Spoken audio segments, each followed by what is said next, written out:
Good morning all. We'll be starting in just a few moments.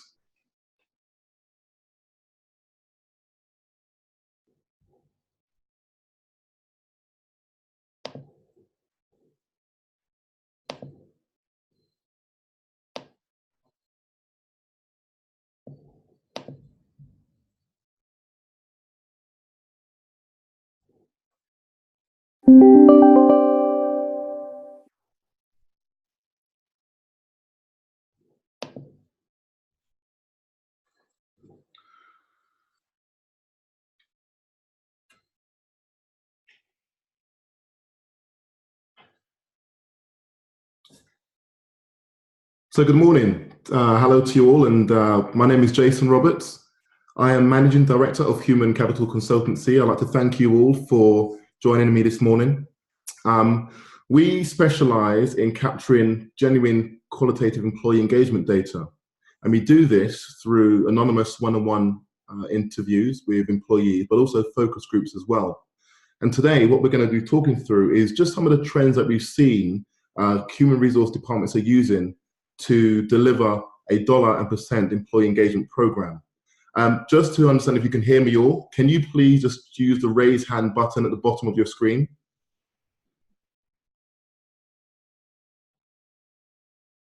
Perfect. So there's a bit of reaction happening, which is great. So,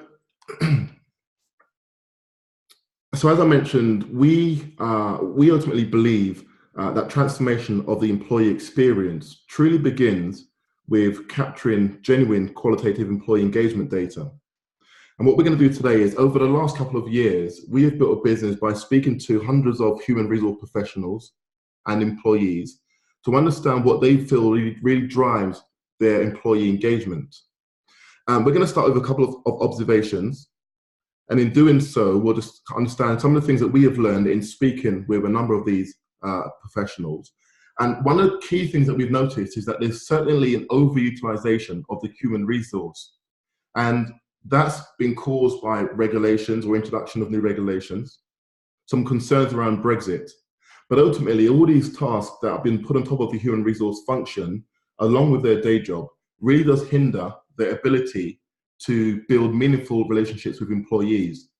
And a lot of teams, then HR teams, then begin to perform box ticking exercises to get things done without actually being able to deliver on some of the promises that have been made in engagement programs.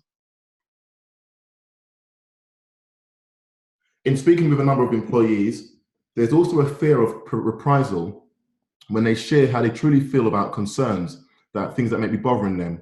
And these really do end up driving what we call contagious disengagement, where employees feel unhappy around something and have no outlet to share how they feel, and so begin to speak amongst each other's colleagues, and therefore create more, like I say, contagious disengagement.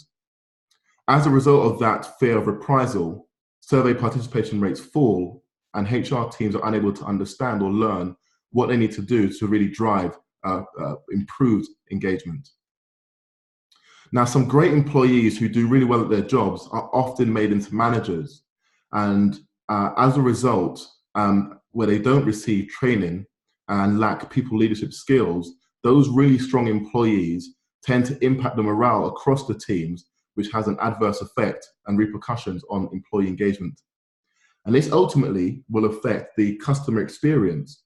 What we've seen is where there is improved employee engagement, it results in improved customer experience as well, which results in returned customer, positive feedback online, and great awareness of brand. And ultimately, we'll break this down into two main groups, really, which are what the winners of HR teams do, as well as the losing organizations. So the losing teams are ones who really are focused on box ticking and are blind process driven, versus the winning HR teams really humanize their HR process and try to understand exactly what the concerns are of their employees. Now, we want you all to win. So we'll be talking through how we believe firms can deliver an employee engagement program that helps them win.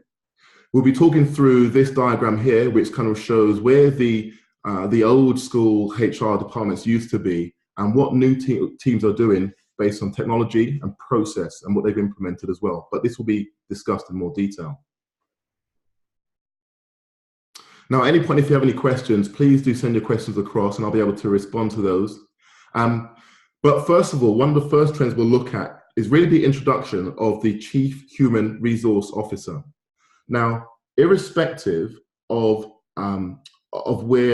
whatever title your head of HR department has, as long as that individual has parity with other officers within the organization, they'll be allowed to, it will allow them to control the people strategy and the budget allocation to deliver a person strategy, ultimately focused on retention. Now, typically what we found are where there is a HR or a head of HR who reports into a chief financial officer, for example, or a chief operation officer, they will struggle to get adoption across the business for what strategy they really feel will drive retention and improve the employee experience. Historically, there's been a massive change across how HR has been received. And obviously 100 or so years ago, we were looking at HR being called or considered the welfare officer, and which has moved from personnel right now to the Chief Human Resource Officer. But in order to allow them to really contribute to strategy, that head of HR, which has parity with other board directors as well, it's really important they actually have that position of authority. Now, for all organizations, business owners, investors, board members, only one real thing matters, and that's profitability. So we'll look at some trends that will really help to drive profitability that is measurable from a human resource perspective to get the respect and acknowledgement that the human resource department deserves. That financial accountability really starts with acceptance or accepting that the CHRO is responsible for 60 to 70% of any organization's overheads. And so in the ability to impact the retention strategy of those employees and reduce attrition and lower the cost of turnover will really help to deliver a measurable dollar-based and percentage-based employee engagement program. Now, what's really interesting here is irrespective of the sector that an organization may work in, improved employee engagement, for example, in manufacturing, will result in improved quality of output of product.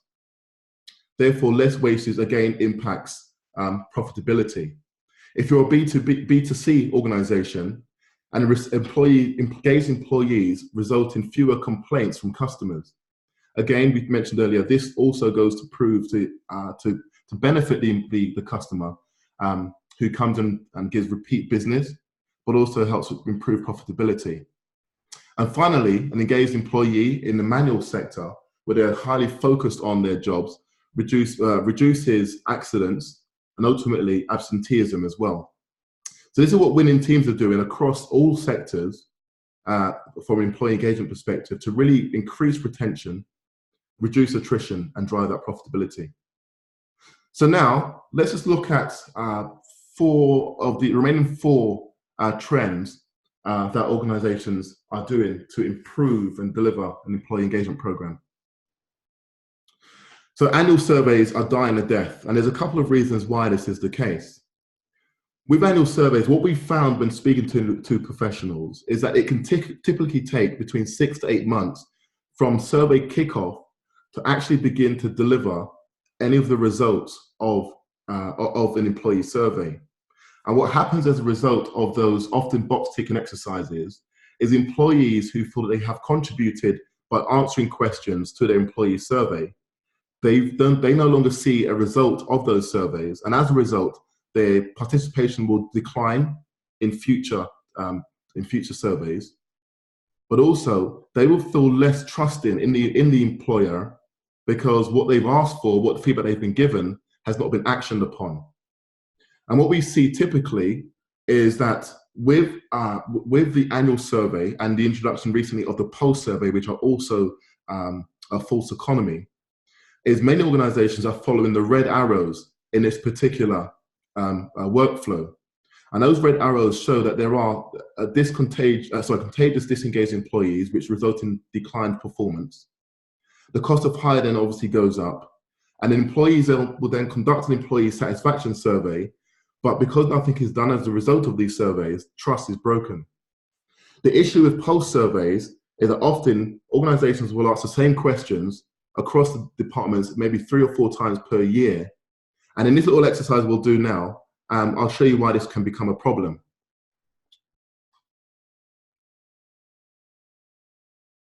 This is an awareness test. How many passes does the team in white make? Go!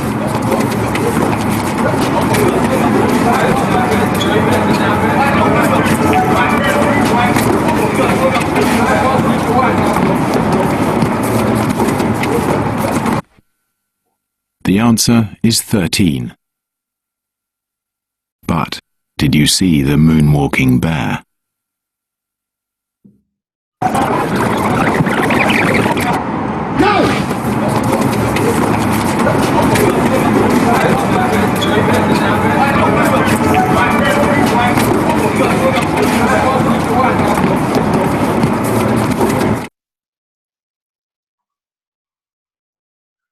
So just a show of hands, how many of you counted 13?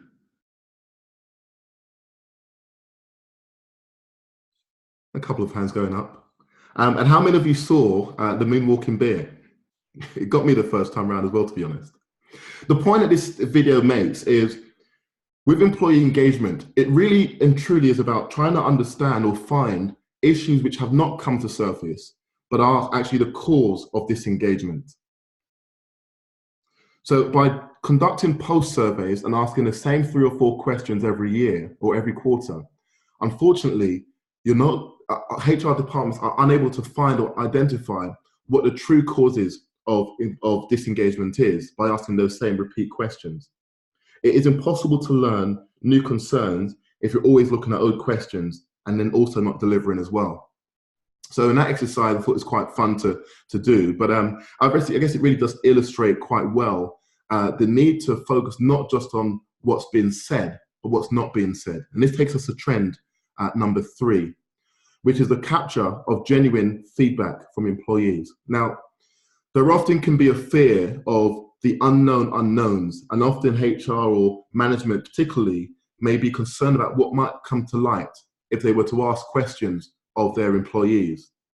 The truth is, in order to drive engagement, it really is important to understand what is not being said and not being asked in those surveys, and turning unknown knowns into known knowns.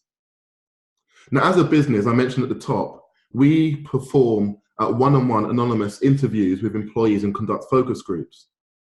A lot of organizations understand that in order to understand the best, the concerns which are causing disengagement, they really need to bring in a third party to help them understand what's not being said and not being asked in surveys.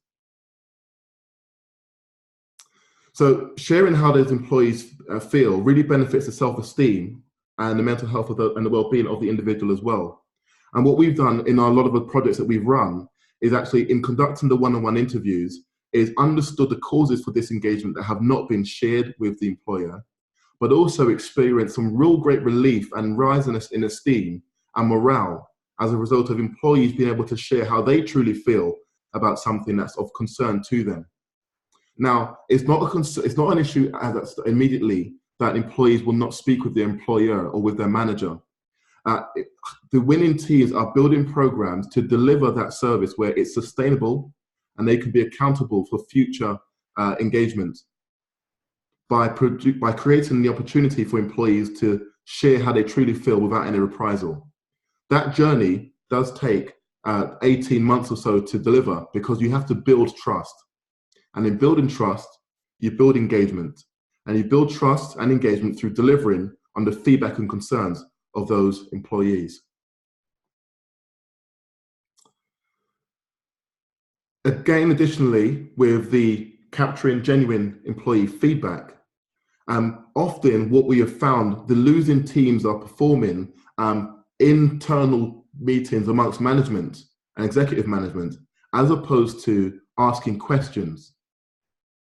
So we found those winning organizations, when surveys are complete, they get together focus groups or help use third parties to help them with this further discovery, to ask questions about what is meant from the survey results and they do not assume what they think is meant. By capturing this qualitative data, first of all, you help to really improve participation in future surveys, but also are able to really help improve adoption as well of any solutions that are then put in place to drive employee engagement. The next one is one of my favorite ones, actually, which is the focus on Trend 4, is the focus of moving organizations from a waterfall approach to an agile project management methodology. And this is what is really used to build trust across the employees' demographic. Now, in what we'll see in the screen here, where an organization performs an annual survey, they tend to end up with big projects that are too big to deliver in the time frame that they have left. So they fail to deliver on the outcome of those employees' annual surveys. Instead, organizations who have an agile approach, and what we're going to come on to next, which is the always-on approach, they are able to build trust with their employees, they retain staff more, and they enable employee engagement, the engagement of employees, because they deliver small projects constantly and often. In trend number 5, when we talk about always on, you'll see how this works, which we're going to come onto right now. So with the always on trend, this is a new type of technology which actually allows you to capture real time how employees feel across the organization. Sometimes, if you're waiting 3 or 4 months to run a survey or a post survey, or you're waiting 12 months to run an annual survey, you miss the ability to capture real time how employees really feel. Furthermore, the losing organizations and HR teams are not transparent with their survey results and feedback. Instead, we've come across organizations who are embargoing the employee survey results. And this is really detrimental to the engagement of employees, because where they cannot see the results of surveys, they feel that they are being lied to and things are being hidden from their view. In addition, the organizations also take an agile approach where they can act quickly and respond quickly to concerns which have been flagged, leveraging always-on technology. So just to kind of reiterate this, you've got annual surveys, post surveys, and always-on technology. Now, can you imagine, put yourself in a situation where you're going through an airport and you typically tend to have those smiley face buttons that you can press for how was your journey or how was your experience of the passport control area. If you can capture real time within the departure lounge or the passport control area, how employees feel, how customers feel and passengers feel, they may be flagging red real time because there's not enough passport control agents on the desks to capture to help smooth process transition to baggage halls. The same applies for real-time capturing of data from your employees. In this screenshot here, you're able to see real-time how employees feel across an organization. And you can split this matrix down into a number of areas based on region, location, or team, and really understand across your business at any point in time how someone feels, and not just every quarter or at the end of an annual survey. So just to reiterate, the 5 trends that we've seen, which are really helping to drive the winning HR organizations, are organizations where they have executive level representation and ownership. They have retired annual surveys because they understand that annual surveys don't allow you to be nimble and react in a real-time fashion to employee engagement to surveys. And they're capturing genuine feedback, leveraging either third-party organizations and consultants to capture that information and working with those organizations to deliver solutions. Or they are working on focus groups internally themselves to help understand the interpretation and meanings of the output of the survey results. They're successfully migrating away from a waterfall approach to an agile delivery methodology, which allows them to react real time to employee concerns. And they are adopting an always-on technology that allows them to see across their organizations how employees feel and allows them to be reactive and ultimately build their HR teams to be reactive and responsive to the concerns of their employees in real time. Now, I'm happy to take any questions if there are any questions you may want to share and ask. But gladly, I've got through this within just 20 minutes, so you've got 10 minutes back. But if you have any questions, please post those questions now. Alternatively, at the end of this, you may receive 5 questions. If you click on the questionnaire, the poll, sorry, I can poll right now, I believe. I'll click on launch the poll. If you can just complete these 5 questions, it'd be very helpful to understand your approach to employee engagement. And if you have any questions, please also raise those questions as well. And I'll be happy to address those. I will stay online for the next 9 minutes or so. Thank you for your time.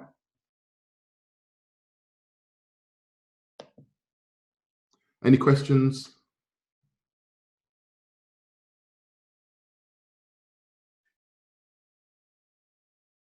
Okay, so some of you are completing the poll, which is fantastic. Thank you very much.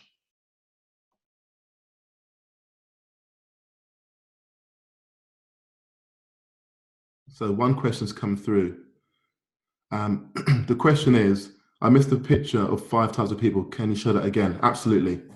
So let's see if I show this right now.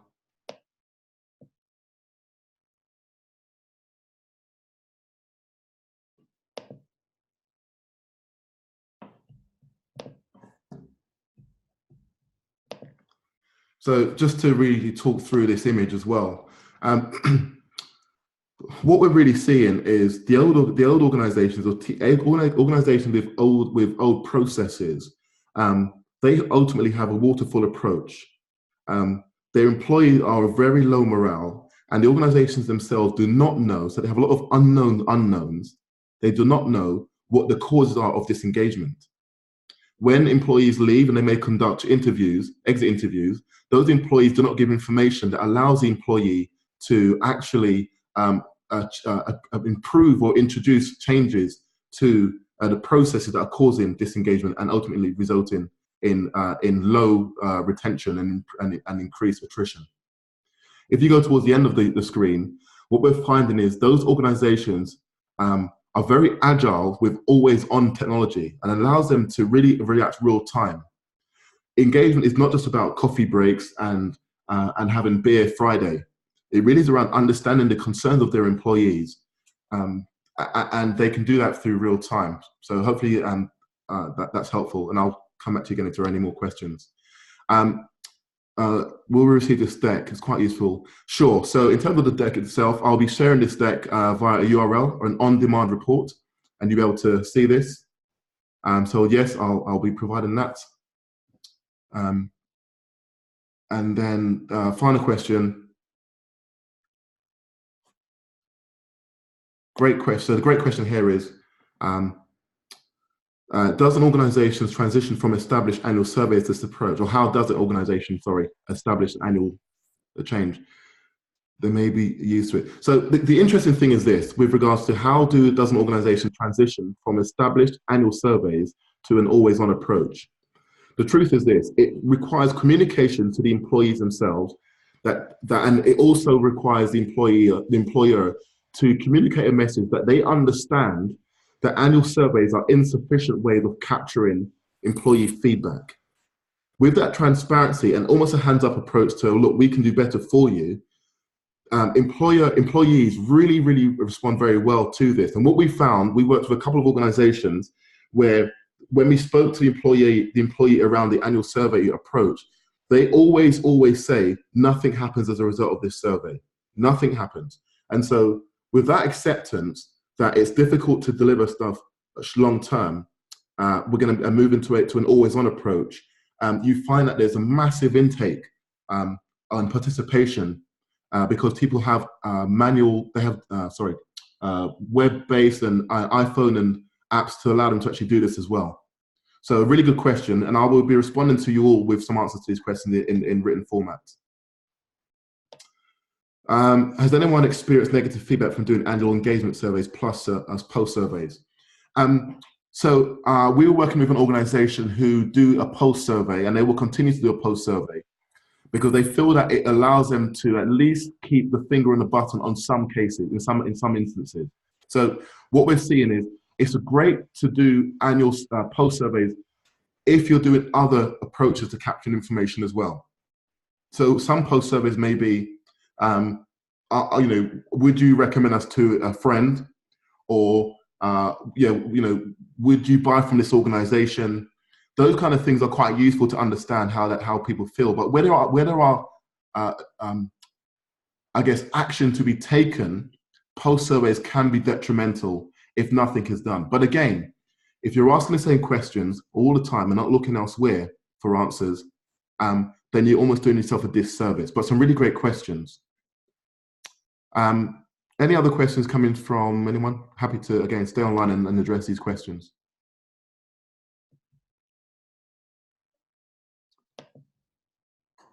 Okay.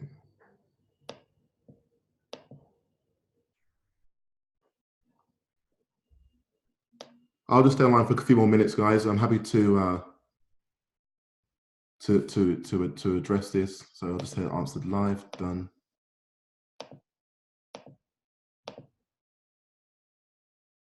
Okay.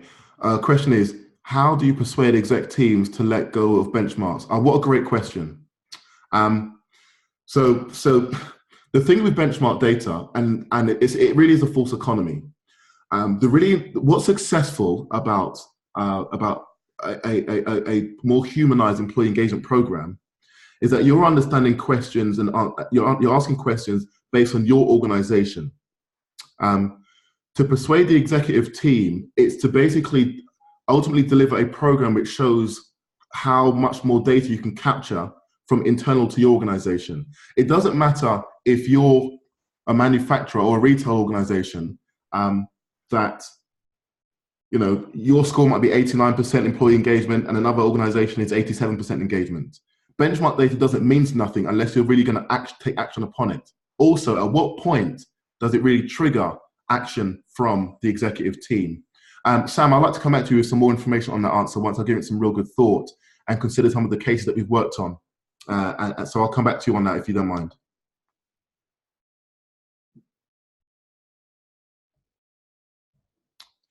Questions come in. What practical listening methods can companies use internally so there is not just a reliance on third-party listening to make a transition to a more agile approach? Okay, great question. There's a couple of things. As a business, what we do is we want to help an organization build that sustainable approach where they can no longer need to rely on external parties. Unfortunately, there is a journey fortunately, there is a journey to be taken to build that trust. If you're to do it without any external consultancy, the key thing to do is to listen and ask questions, but then begin to deliver. That's the key way to do this. If you're delivering on what people say, they'll begin to speak with you more and share more insights. If organizations do not ask questions and they do not deliver, then employees ultimately say, there's no point in me sharing these information. I'm not going to participate in an employee focus group. And if you could think about it yourself, this is actually a really good question. When you're in an all-hands session with employees, let's say you have 100 employees in a room and the microphone goes around to capture questions, what you tend to find is the same people tend to speak each time. The same questions be asked because ultimately people are concerned that they will look silly or their questions may create some contention in the room.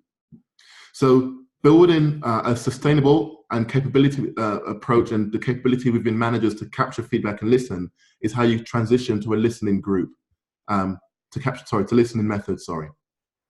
So to answer the question, I guess more succinctly, it takes time to build that trust, but you build that trust through delivery and delivering what people have been prepared to give you. And you share that in a transparent fashion and not embargo results of surveys. Guys, I'm happy to stay on again for some more questions if there are any more that you'd like to ask. Alternatively, if you can do, please complete the questionnaire. I would love to speak with you again in more detail. I'll just wait a couple more minutes before if there's any more questions.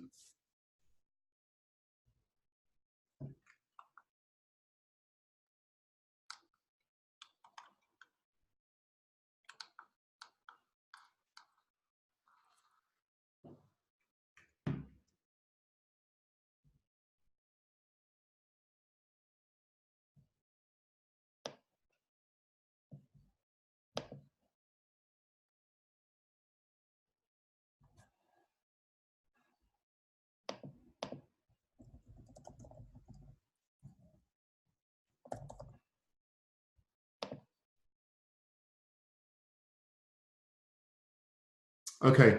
Well, I'd like to thank you all very much for your time and participation. I hope to speak with you again soon. Wish you all the very best with your engagement programs. And remember, in order to deliver a dollar-based and percentage-based employee engagement program, qualitative employee engagement data is really, really important to understand how to move forward, to determine what your strategy should be. And that representation at the very top level is crucial to be able to drive that engagement program. Thank you all for your time.